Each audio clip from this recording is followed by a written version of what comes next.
Hi hello ಎಲ್ರಿಗೂ ನಮಸ್ಕಾರ. ಬನ್ನಿ ಈ ದಿನ ನಮ್ಮ ಮನೆಯ ಕಿಟ್ಟಿ ಪಾರ್ಟಿಗೆ ನನ್ನ ಫ್ರೆಂಡ್ಸ್ನ ವೆಲ್ಕಮ್ ಮಾಡ್ತಾ ಇದ್ದೀನಿ. ನೋಡಿ, ತನುಜಾ ಈಕೆ ಅಡ್ಮಿನ್, ಗ್ರೂಪ್ ಅಡ್ಮಿನ್. ಹಾಗೆ ನೋಡಿ ನೆಕ್ಸ್ಟ್ ರೇಖಾ, ಈಕೆ ಹೆಸರು ರೇಖಾ ಅಂತ. ನೆಕ್ಸ್ಟ್ ಬರೋರು ಲೀಲಾವತಿ, ಜ್ಯೋತಿ,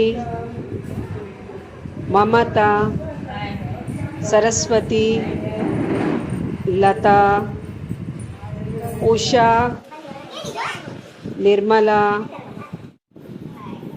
ಪ್ರಮೀಳಾ ಮತ್ತು ವೀಣಾ. ನೋಡಿ, ಇವರೆಲ್ಲ ನಮ್ಮ ಫ್ರೆಂಡ್ಸ್ ಇವತ್ತಿನ ದಿನ ಸೇರಿರೋದು.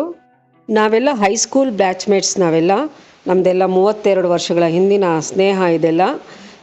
ನಾವೆಲ್ಲ ಒಂದು 19 ಮೆಂಬರ್ಸ್ ಗರ್ಲ್ಸ್ ಇದ್ದೀವಿ. ನಮ್ಮದೆಲ್ಲ ಗ್ರೂಪ್ ಇದೆ. ನಾವು ಈ ರೀತಿಯಾಗಿ ಆಗಾಗ 2 months ಒನ್ಸ್ ಸೇರ್ತಾನೆ ಇರ್ತೀವಿ. ಎಲ್ಲ ಫ್ರೆಂಡ್ಸು ಸೇರ್ತೀವಿ. ಬಟ್ ಇವತ್ತಿನ ದಿನ ಕಾರಣಾಂತರಗಳಿಂದ ಕೆಲವರೆಲ್ಲನೂ ಅವರೊಂದು ವೈಯಕ್ತಿಕ ವಿಷಯದಿಂದ ಎಲ್ಲರೂ ಅಬ್ಸೆಂಟ್ ಆಗಿದ್ದಾರೆ. ಆದರೂ ನೋಡಿ, ನಾವಿಷ್ಟು ಜನ ತುಂಬ ಖುಷಿಯಿಂದ ಈ ಒಂದು ನವರಾತ್ರಿನಲ್ಲಿ ತುಂಬ ಒಂದು ಸಂತೋಷ ಕೂಟ ಅಂತಲೇ ಹೇಳ್ಬೋದು ಇದನ್ನು. ನಮಗಂತೂ ತುಂಬಾ ಟೈಮ್ ಯಾವ ರೀತಿ ಹೋಯಿತು ಅನ್ನೋದೇ ನಮಗೆ ಗೊತ್ತಾಗಲಿಲ್ಲ, ಅಷ್ಟು ಚೆನ್ನಾಗಿತ್ತು. ನೋಡಿ, ಸ್ನೇಹ ಎನ್ನುವುದು ಮನುಷ್ಯರ ನಡುವೆ ಅತ್ಯಂತ ಸುಂದರವಾದ ಸಂಬಂಧಗಳಲ್ಲಿ ಇದೊಂದಾಗಿದೆ.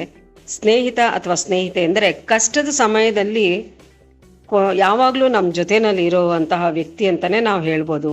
ನಮ್ಮನ್ನು ಬೆಂಬಲಿಸುವ ಮತ್ತು ಮಾರ್ಗದರ್ಶನ ನೀಡುವ ಇವರು ಸಹಚರರು. ಸ್ನೇಹ ಇದೊಂದು ಕೇಳೋದಕ್ಕೆ ತುಂಬ ಹಿತವಾಗಿರುವಂಥ ಶಬ್ದ.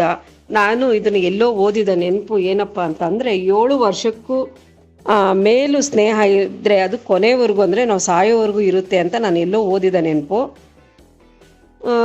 ಇನ್ನೇನು ಹೇಳ್ತಾರೆ, ನಂಬಿಕೆ ಕೂಡ ಅದು. ಸ್ನೇಹಿತರು ಎಷ್ಟು ಆತ್ಮೀಯರಾಗಿರ್ತಾರೆ ಅಂತ ಅಂದರೆ, ಮನೆಯವ್ರ ಬಳಿ ಹೇಳ್ಕೊಳ್ಳೋಕ್ಕಾಗದೇ ಇರೋವಂಥ ಎಷ್ಟೋ ವಿಷಯಗಳನ್ನ ನಾವು ಅವ್ರ ಜೊತೆ ಶೇರ್ ಮಾಡ್ಕೊಳ್ತೀವಿ. ಕಷ್ಟ ಸುಖ ಅಂತ ಹೇಳಿದ್ರೆ ನೆನಪಾಗೋದೇ ನಮ್ಮ ಫ್ರೆಂಡ್ಸ್. ಇದು ಏನಂತೀರಾ ಸ್ನೇಹಿತರೆ? ಇದೆಲ್ಲ ನಿಮಗೂ ಅನುಭವ ಆಗಿರಬಹುದು ಅಂತ ನಾನು ಭಾವಿಸ್ತೀನಿ. ನೋಡಿ, ಇದೆಲ್ಲ ನಮ್ಮದು ತುಂಬ ವರ್ಷಗಳ ಸಂಬಂಧ. ನೋಡಿ, ನಾವು ಹೈಸ್ಕೂಲಲ್ಲಿ ಅಂದರೆ ನಾವು 8ನೇ ಕ್ಲಾಸಿಂದ 8th ಸ್ಟ್ಯಾಂಡರ್ಡ್, ಬೇಡ 5th ಸ್ಟ್ಯಾಂಡರ್ಡಿಂದ ಓದೋವಾಗಿಂದನೂ ಇವರೆಲ್ಲ ನಮಗೆ ತಿಳಿದಿರುವಂತಹ ಫ್ರೆಂಡ್ಸೇ ಆಗಿದ್ದಾರೆ. ಇವರೆಲ್ಲನೂ ಅದೇ ಕಂಟಿನ್ಯೂಯೇಷನ್ ನಮಗೆ ಇಲ್ಲಿವರೆಗೂ ಕೂಡ ಅದೇ ಫ್ರೆಂಡ್ಶಿಪ್, ಅದೇ ಒಂದು ಪ್ರೀತಿ ವಿಶ್ವಾಸ ಇಲ್ಲಿವರೆಗೂ ಕೂಡ ಹಾಗೆ ಮುಂದುವರ್ಕೊಂಡು ಹೋಗುತ್ತೆ ಕೂಡ. ನಮ್ಮ ವೀಣಾ ಕಾರ್ಯಕ್ರಮನ ಒಳ್ಳೆ ಚೆನ್ನಾಗಿ ಆಯೋಜನೆ ಮಾಡಿದ್ಲು. ನೋಡಿ, ಎಲ್ಲ ಫೋಟೋಶೂಟ್ಸ್ ಆಯಿತು, ಇನ್ನು ಒಂದು ನಗು, ಒಂದು ಹರಟೆ, ಇದೆಲ್ಲ ಆದಮೇಲೆ ಊಟದ ಸಿದ್ಧತೆ. ನೋಡಿ, ನಾನೇ ಒಬ್ಬಟ್ಟಿನ ಊಟ, ಹೋಳಿಗೆ ಊಟ ಮನೆಯದು ಇದು. ನೋಡಿ, ಬಂದಿರೋ ಅಂಥವ್ರೆ ನನ್ನ ಫ್ರೆಂಡ್ಸೇ ಎಲ್ಲ ರೆಡಿ ಮಾಡಿದ್ದು, ಎಲ್ಲ ಬಡಿಸಿದ್ದು, ಎಲ್ಲ ಅವರೇ ಸರ್ವ್ ಮಾಡಿದ್ದು. ತುಂಬ ಯಾವ ರೀತಿಯಾಗಿ ಹೋಯಿತು ಅಂತ ಅಂದರೆ ತುಂಬಾ ಖುಷಿ ಇತ್ತು ಇವತ್ತಿನ ದಿನ. ನಾನಂತೂ ತುಂಬಾ ಎಂಜಾಯ್ ಮಾಡಿದೆ ಅಂತಲೇ ಹೇಳ್ತೀನಿ. ಸ್ನೇಹ ಅಥವಾ ಫ್ರೆಂಡ್ಶಿಪ್ ಅಂದ್ರೇ ಅದೇ ಅರ್ಥ ಅಲ್ವೇ? ಇದಕ್ಕೆ ಯಾವುದೇ ರೀತಿಯಾದಂತಹ ಭೇದ ಭಾವ ಇಲ್ಲ. ಜಾತಿ, ಮತ, ಕುಲ, ಅಂತಸ್ತಿನ ಭೇದ ಭಾವ ಇಲ್ಲ. ಸ್ನೇಹ ಅಂತ ಅನ್ನೋ ಪದಕ್ಕೆ ಇನ್ನೊಂದು ಪರ್ಯಾಯ ಪದವೂ ಇಲ್ಲ. ಸ್ನೇಹ ಯಾವತ್ತಿದ್ರೂ ಅದು ಸ್ನೇಹನೇ. ಅದಕ್ಕೆ ನಾವು ಇನ್ನೊಂದು ಅರ್ಥನ ನಾವು ಕೊಡೋಕ್ಕೂ ಆಗೋದಿಲ್ಲ ಅಲ್ವಾ? ಏನಂತೀರ ನೀವು?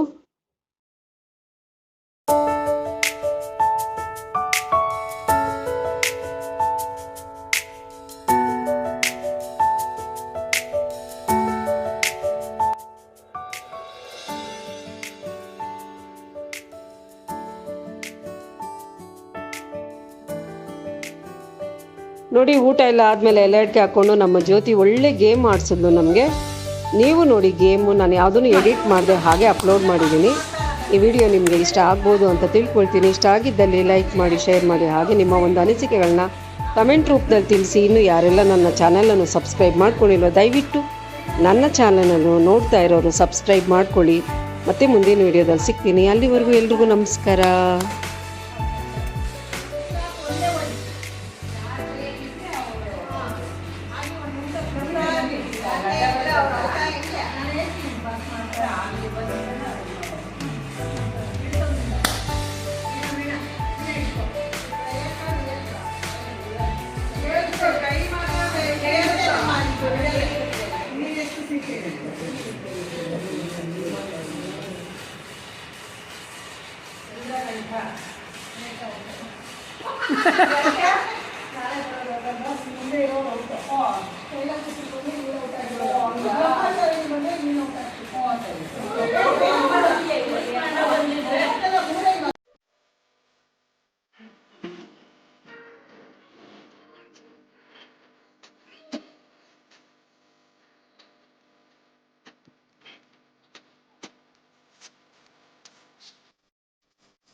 ಚಂದ್ರಗಂಟೆ ಅಂದ್ರೆ ಇವಾಗ ಯಾರು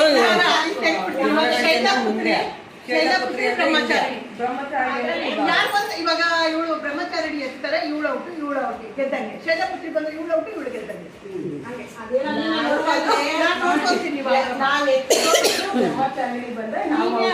ಶೈಲಪುತ್ರಿ ಗೆಲ್ತಾಳೆ. ಶೈಲಪುತ್ರಿ ಔಟ್ ಆಗೋದ್ರೆ ಇವತ್ತು ಬ್ರಹ್ಮಚಾರಿಣಿ ಗೆದ್ರೆ ದೇವಿ ಖುಷ್ ಅಂತ, ಶೈಲಪುತ್ರಿ ಗೆದ್ರೆ ನಿನ್ನೆ ದೇವಿ ಖುಷ್ ಅಂತ.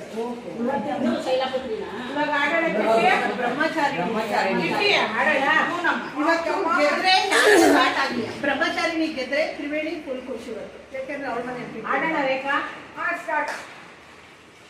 ಬೇಗ ಕೊಡಲೇ ಯಾರು ಕೊಟ್ಟರು ಅಲ್ಲಿ ಕೊಟ್ಟರು ಅಂತ.